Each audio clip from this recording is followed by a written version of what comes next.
नमस्कार, मराठी अपडेट गुरु या यूट्यूब चॅनलवर मी ओंकार संपूर्ण महाराष्ट्रातील लाडक्या बहिणींचं आपल्या चॅनलवरती हार्दिक स्वागत करतो। महाराष्ट्रातील प्रत्येक लाडक्या बहिणींना खात्रीशीर माहिती देण्याचं काम आपल्या चॅनलवरती केलं जातं। अनेक लाडक्या बहिणी आहेत तर यांना नोव्हेंबर आणि डिसेंबर महिन्याचा हप्ता आले नाही आहे। साधारणतः जास्तीत जास्त अकाउंट ज्या लाडक्या बहिणींचे पोस्ट बँकेमध्ये आहेत अशा लाडक्या बहिणींच्या आधार सीडिंग आहेत ते डिॲक्टिवेट झालेले आहेत। आधार पोर्टलवरती देखील आपण चेक केलं असता त्या ठिकाणी एरर येत आहे, चेक करता येत नाही। जर तुम्हाला चेक करायचं असेल तर NPCI जे पोर्टल आहे या ठिकाणी तुम्ही चेक करू शकता। त्या ठिकाणी साईट सुरळीत चालत आहे। आपला यापूर्वीचा व्हिडिओ देखील या संदर्भात देण्यात आलेला आहे। पण अशा लाडक्या बहिणी आहेत की ज्यांचं आधार सीडिंग डिॲक्टिवेट झालेलं आहे तर हे घर बसल्या कसं ॲक्टिवेट करायचं हे आपण आजच्या व्हिडिओमध्ये पाहणार आहोत। संपूर्ण महाराष्ट्रातील लाडक्या बहिणींना नोव्हेंबर आणि डिसेंबर महिन्याचा लाभ वितरित झाला आणि यावेळी केवळ एकच दिवस लाभ वितरित करण्यात आला। साधारणतः इतर महिन्यामध्ये पाहिला तर लाभ वितरण 2 ते 3 दिवस चालतं आणि एकाच दिवशी लाभ वितरण झाल्यामुळे पात्र असून देखील लाडक्या बहिणींची संख्या हप्ता न आल्याची संख्या जास्त आहे। तर अशा प्रकारे तुम्ही ही DBT आहे डिॲक्टिवेट असेल तर ॲक्टिवेट करू शकता। चला तर वेळ न घालवता या नव्या व्हिडिओला सुरुवात करूया। सर्वप्रथम पोर्टलवरती यायचं आहे। तुम्ही तर एकतर घर बसल्या या वेबसाईटच्याद्वारे DBT ॲक्टिव्ह करू शकता किंवा जवळच्या बँकेमध्ये किंवा पोस्ट बँकेमध्ये जाऊन तुम्हाला ही प्रोसेस करावी लागणार आहे। लक्षात घ्या, सगळ्याच लाडक्या बहिणींसाठी ही सूचना नाही आहे। ज्यांचं अकाउंट इनॲक्टिवेट झालेलं आहे अशाच लाडक्या बहिणींनी ऑप्शन वापरायचं आहे। NPCI पोर्टलवरती आल्यानंतर कस्टमर या ठिकाणी भारत आधार सीडिंग इनेबलर हा ऑप्शन तुम्हाला घ्यायचा आहे।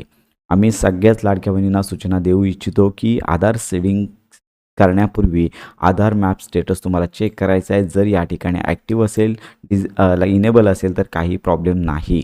तर यासाठी लक्षात घ्या, आधार सीडिंग आणि डिसीडिंग या ठिकाणी तुम्हाला क्लिक करायचं आहे। इथे तुमचा आधार नंबर टाकायचा आहे।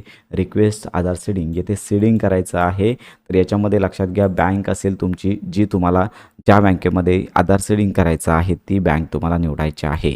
तर लक्षात घ्या, एकापेक्षा अधिक खाते असतील तर तुम्ही दुसऱ्या खात्यांमध्ये सीडिंग करू शकता आणि फ्रेश करायचं असेल तर फ्रेश करू शकता। आणि लक्षात घ्या, मुवमेंट एका बँकेतून दुसऱ्या बँकेकडे करायचे असेल तर तिसरा ऑप्शन घ्यायचा आहे। तर तुम्ही फ्रेश सीडिंग हा ऑप्शन घेऊ शकता। त्यानंतर तुमचा अकाउंट नंबर टाकायचा आहे। गेट कन्फर्म अकाउंट नंबर टाकून अंडरटेकिंग बॉक्स आहे यावर क्लिक करायचं आहे। कॅप्चा टाईप करून सबमिट या टॅबवर तुम्हाला क्लिक करायचं आहे। यानंतर ओपन होणाऱ्या विंडोमध्ये स्क्रोल डाऊन करून तुम्हाला ॲग्री अँड कंटिन्यू या टॅबवर क्लिक करायचं आहे। याच्यानंतर तुमच्या आधार संलग्न मोबाईलवरती OTP पाठवला जाईल। OTP न चुकता टाईप करून कन्फर्म या टॅबवर तुमचं क्लिक करायचं आहे। कन्फर्म या टॅबवरती क्लिक केल्यानंतर प्रोसेस सुरू होईल। तर लक्षात घ्या, अशा प्रकारची नोटीस तुम्हाला पाहायला मिळेल यापूर्वी कोणत्या बँकेमध्ये होतं आणि त्याच्यानंतर तुम्हाला कन्फर्मेशन द्यायचं आहे। तर अशा प्रकारे आधार सीडिंगची प्रोसेस आहे। सीडिंग डिसीडिंग सक्सेस झालेला आहे आणि येथे तुम्हाला संपूर्ण माहिती पाहायला मिळणार आहे। तर अशा प्रकारे तुम्हाला आधार सीडिंग करता येणार आहे। साधारणतः अगदी 15 ते 20 मिनिटामध्ये आधार सीडिंग होतं आणि त्याच्यानंतर तुम्ही आधार मॅप स्टेटसमध्ये पुन्हा तुम्हाला लक्षात घ्या आधार कुठल्या बँकेमध्ये सीडिंग झालेलं आहे हे तुम्ही चेक करू शकता। तर अशा प्रकारे DBT जर इनॲक्टिव्ह झाली असेल तर तुम्हाला ही ॲक्टिव्ह करता येणार आहे। तर लक्षात घ्या की हा लगेचच तुम्हाला लाभ येणार नाही आहे। ज्यावेळी DBT पुन्हा वितरण केलं जाईल त्यावेळी हा लाभ आहे तो तुम्हाला वितरित केला जाणार आहे। हप्ते वितरणासंदर्भात आपण माहिती घेतच आहोत आणि आपण सांगत आहोत की तुम्ही अपात्र नाही आहात। तुम्ही लक्षात घ्या, जोपर्यंत शासनाचे निकष किंवा तशी घोषणा होत नाही आहे तोपर्यंत हप्ता न आलेल्या लाडक्या बहिणी अपात्र नाही आहेत। तर आपण या संदर्भात वेळोवेळी माहिती देतच आहोत। सध्या आज आणि उद्या लक्षात घ्या की निवडणुकांचा कालावधी असल्यामुळे हप्ते वितरण होण्याची शक्यता कमी आहे। तर अशा प्रकारे ही महत्त्वाची माहिती संपूर्ण महाराष्ट्रातील लाडक्या बहिणींपर्यंत नक्की शेअर करा।